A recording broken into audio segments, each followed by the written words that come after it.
तो घड़ी की सुइयां इशारा कर रही हैं 2 घंटे 23 मिनट का वक्त और है पुतिन संबोधित करने वाले। आज क्या कुछ कहेंगे पूरी दुनिया की नजर है।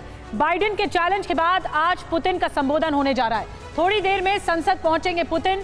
दोपहर 2:30 बजे शुरू होगा पुतिन का संबोधन। पुतिन के संबोधन पर पूरी दुनिया नजर गड़ाए देख रही है कि आज व्लादिमीर पुतिन क्या कहते हैं। टीवी 9 भारतवर्ष पर पुतिन के भाषण की इनसाइड स्टोरी भी हम आप तक पहुंचाएंगे।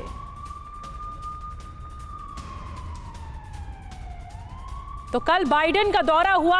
बाइडेन के दौरे के बाद बताया जा रहा है कि पुतिन का जो अग्रेशन है वो आज उनके संबोधन में देखने को मिल सकता है। और पुतिन के संबोधन से पहले रूसी संसद के बाहर कड़ी सुरक्षा कर दी गई है। रूसी संसद के आसपास की सड़कें खाली करा दी गई हैं। लगातार पेट्रोलिंग कर रही है पुतिन की मोटरकेड। ये देखिए तस्वीरें, जो कि सुरक्षा का एक बड़ा पहरा रूसी संसद के बाहर देखने को मिल रहा है मॉस्को में। और ये तैयारी है, यहीं से ही संबोधन होगा पुतिन का। व्लादिमीर पुतिन आज क्या कुछ कहते हैं। बाइडेन के दौरे से आखिर जो चिंगारी लगी है वो क्या आग बरसेंगे पुतिन। तस्वीरें आपको दिखा रहे हैं मोटरकेड की। पुतिन का ये मोटरकेड है, एक के बाद एक गाड़ियां गुजर रही है। ये काफिला पुतिन का, जहां पर सड़कें आसपास की खाली करा दी गई हैं काफिले की वजह से। रूसी संसद के आसपास का ये इलाका है जहां से हम आपको एक्सक्लूसिव टीवी 9 भारतवर्ष पर एक्सक्लूसिव तस्वीरें दिखा रहे हैं। मनीष झा हमारे साथ सीधे मॉस्को में जुड़ गए हैं। मनीष झा की आपने कई रिपोर्ट्स देखी है, एक्सक्लूसिव रिपोर्ट्स, जो उन्होंने बताया कि किस तरह से जो रूसी संसद है वो पूरी तरह से तैयार है आज पुतिन के संबोधन के लिए। Manish, over to you. इस वक्त क्या माहौल है वहां पर? हम मोटरकेड देख सकते हैं पुतिन का?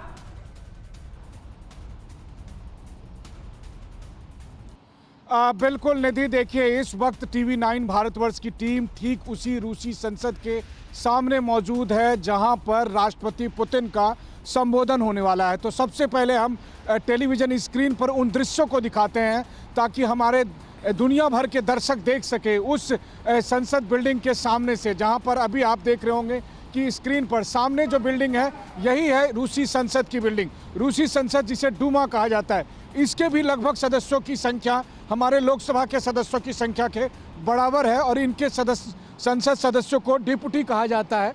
एक के बाद एक संसद सदस्य आ रहे हैं। इसके अलावा अगर आप देखें तो इस वक्त यहाँ पर सिक्योरिटी बिल्डिंग के ठीक सामने लगाई गई है।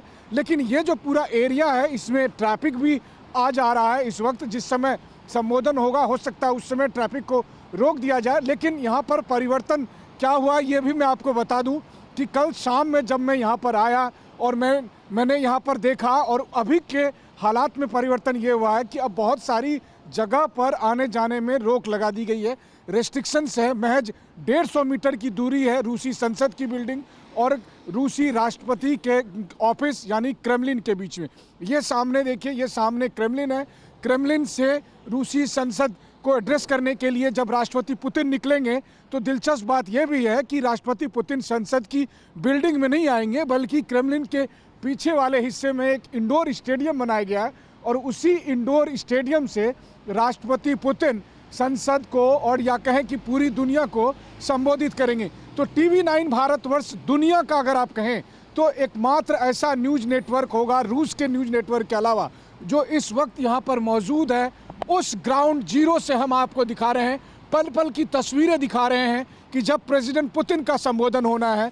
देखिए क्यों हम बार बार इस बात पर जिक्र कर रहे हैं कि पुतिन का यह संबोधन बेहद महत्वपूर्ण होगा, क्योंकि 1 साल से चल रहे इस युद्ध में शायद ही कोई आदमी होगा पूरी दुनिया में जो उस युद्ध के से प्रभावित नहीं हुआ है। तो ऐसे में अगर युद्ध का स्केल बढ़ता है तो निश्चित तौर पर उसका असर हम सब पर पड़ेगा और इसीलिए पुतिन का ये संबोधन बेहद महत्वपूर्ण है। बिल्कुल मनीष, आप ठीक कह रहे हैं। इसी संबोधन के आधार पर ये तय होगा। इस बात की अटकलें लगाई जा रही थी अब तक कि पुतिन आज क्या कुछ कहेंगे, लेकिन आज असल में उनका जब भाषण सामने आएगा, उनका जब संबोधन सामने आएगा तो वो देखने को मिलेगा।